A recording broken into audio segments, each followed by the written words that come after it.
नमस्कार दोस्तों, मैं हूं आपका दोस्त संतोष श्रीवास्तव और स्वागत करता हूं इस वीडियो सीरीज में।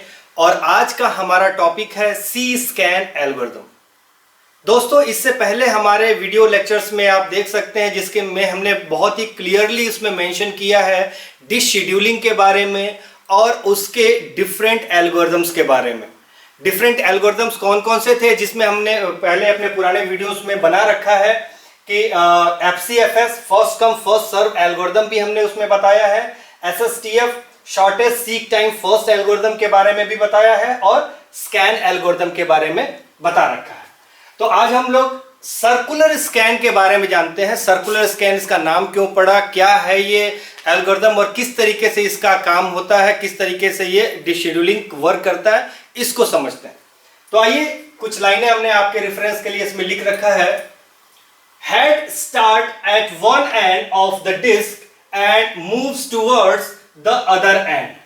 यानी कि इस एल्गोरिथम में हेड जिस भी पॉइंट पे है वो फॉरवर्ड पास की तरफ, वो आगे की तरफ मूव करता रहता है अदर एंड की तरफ, सेटिस्फाइंग रिक्वेस्ट इन बिटवीन, और उस बीच में जो जो भी इसके रिक्वेस्ट आते जाते हैं उनको ये सेटिस्फाई करता जाता है एंड रीच अदर एंड, और वो लास्ट तक पहुंचता है। यानी कि जिस भी पॉइंट पे हमारा हेड है वो फॉरवर्ड होते हुए लास्ट माइल तक जाता है और वहां से फिर क्या होता है, वो लास्ट एंड तक पूरा सेटिस्फाई करता हो जाएगा। And then direction of the head is reversed and head reaches first end, और वहां से ये रिवर्स आएगा बिल्कुल स्टार्ट नोड पे और विदाउट सेटिस्फाइंग एनी रिक्वेस्ट। यानी कि जब ये लौटेगा हेड अपने स्टार्ट पॉइंट पे तो उसके बीच में भले ही कोई रिक्वेस्ट क्यों ना पड़ा हो उसको ये सेटिस्फाई नहीं करेगा। इसको क्लियर करने के लिए और बेहतर तरीके से अगर आप हमारा पुराना लेक्चर अगर आपने देखा हो तो उसमें हमने स्कैन एल्गोरिथम के बारे में बताया था। तो स्कैन एल्गोरिथम में क्या होता था कि फॉर एग्जांपल हमने एक एग्जांपल, यही सेम एग्जांपल हमने ले रखा था कि अगर हमारा हेड 53 पर है तो वो सारे पॉइंट्स को सेटिस्फाई करता जाता था, ठीक है, सारे नोड्स को सेटिस्फाई करता जाता था, और वापस रिटर्न होते समय इसको यहां पर कोई नोड मिला, इसको भी सेटिस्फाई किया, यहां पर मिला कि इसको भी सेटिस्फाई किया, एंड देन ये रिटर्न होता था। ये हमारे स्कैन एल्गोरिथम के अंदर में था। लेकिन सी स्कैन एल्गोरिथम के अंदर में ऐसा नहीं होगा। वहां पर क्या होगा, जब ये रिटर्न आएगा तो किसी भी नोड को ये सेटिस्फाई नहीं करेगा और स्टार्ट नोड पे आने के बाद से दोबारा फिर ये आगे की तरफ बढ़ेगा। जैसे कि फॉरवर्ड यहां पर आगे जा रहा था, इसी तरीके से आगे की तरफ बढ़ेगा और जो बचे हुए हमारे नोड्स हैं उनको ये सेटिस्फाई करेगा। तो एक छोटा सा एक एग्जांपल, ये इसी एग्जांपल के थ्रू हम लोग इसको समझने की कोशिश करते हैं और ये मान के चलते हैं कि हमारे जो 53 नंबर का जो नोड है ये यहां पर हमारा हेड का पॉइंट है। तो हेड का पॉइंट हमारा 53 पे है तो सबसे पहले ये इसी को सेटिस्फाई करेगा। ओके, देन जैसा कि ये एल्गोरिथम कहता है आगे की तरफ जाएंगे, 63, then 67, then 98, 122, 124, 190, 183, then 199, then reverse होगा बिल्कुल स्टार्ट में। रिवर्स हुआ स्टार्ट में 0 पे और उसके बाद फिर ये वापस जाएगा। 14 बचा हुआ था इसके पास, 14 को सेटिस्फाई करेगा, देन 41 को सेटिस्फाई करेगा।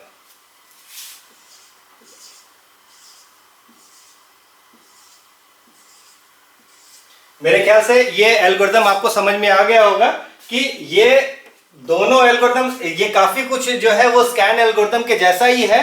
डिफरेंस सिर्फ इतना है कि स्कैन एल्गोरिथम में रिटर्न होते समय जो बचे हुए हमारे नोड्स थे उनको ये सेटिस्फाई करता था, लेकिन सी स्कैन एल्गोरिथम उनको सेटिस्फाई नहीं करता है, स्टार्ट पॉइंट तक आता है और वापस फिर फॉरवर्ड पास की तरफ जाता है और उनको सेटिस्फाई करता है।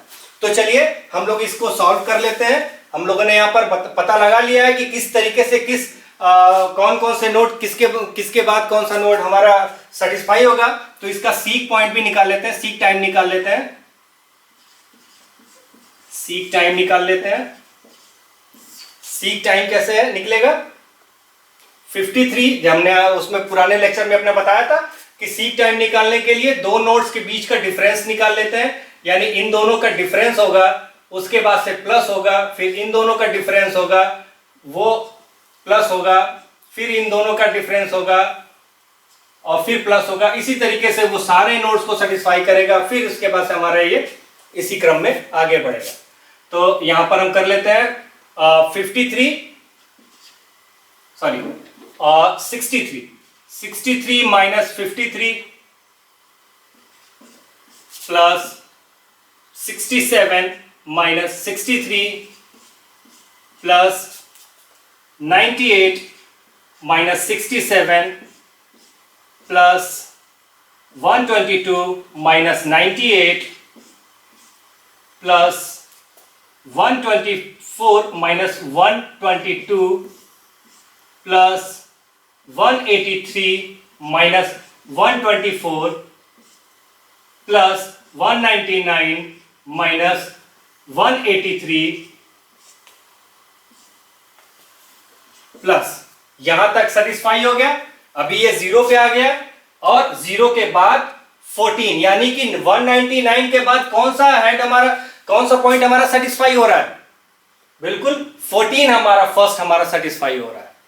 ठीक है, तो 14 हमारा, हम इसको लेंगे 199 माइनस 14 प्लस 41 माइनस 14। मेरे ख्याल से इसमें किसी को कोई प्रॉब्लम नहीं होना चाहिए। अब इसको सॉल्व कर लेते हैं। 12 प्लस 4 प्लस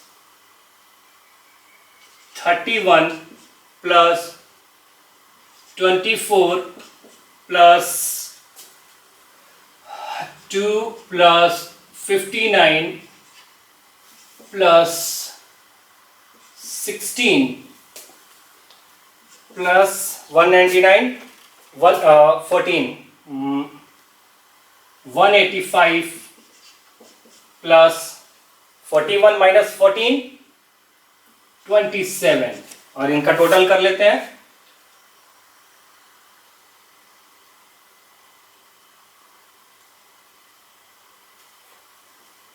$360। तो इस एल्गोरिथम के थ्रू जब हम इस क्वेश्चन को सॉल्व करते हैं तो हमारा सीक टाइम निकल के आता है 360। ओके, इसके एक कुछ एडवांटेजेस भी हैं, जो कि मेनली हम लोग एक एडवांटेज इसमें पढ़ते हैं कि प्रोवाइड्स यूनिफॉर्म वेटिंग टाइम, यानी कि इस एल्गोरिथम के अंदर में जो वेटिंग टाइम होता है वो यूनिफॉर्म होता है। क्यों यूनिफॉर्म होता है? क्योंकि सबको यहां पर एक यूनिफॉर्मली सेटिस्फाई करता हुआ जा रहा है, यहां पर सबको यूनिफॉर्मली सेटिस्फाई करता जा रहा है। इसलिए इसका एक एडवांटेज है कि इसमें जितने भी नोड्स आएंगे उसको यूनिफॉर्म वेटिंग टाइम फेस करना पड़ेगा। तो मेरे ख्याल से सी स्कैन एल्गोरिथम आपको समझ में आ गया होगा, और इसके बारे में कोई भी सजेशन है तो मेरे कमेंट बॉक्स में ज़रूर लिखिए। और अगर आपको मेरा वीडियो पसंद आया हो तो लाइक, शेयर और सब्सक्राइब भी ज़रूर करें। धन्यवाद।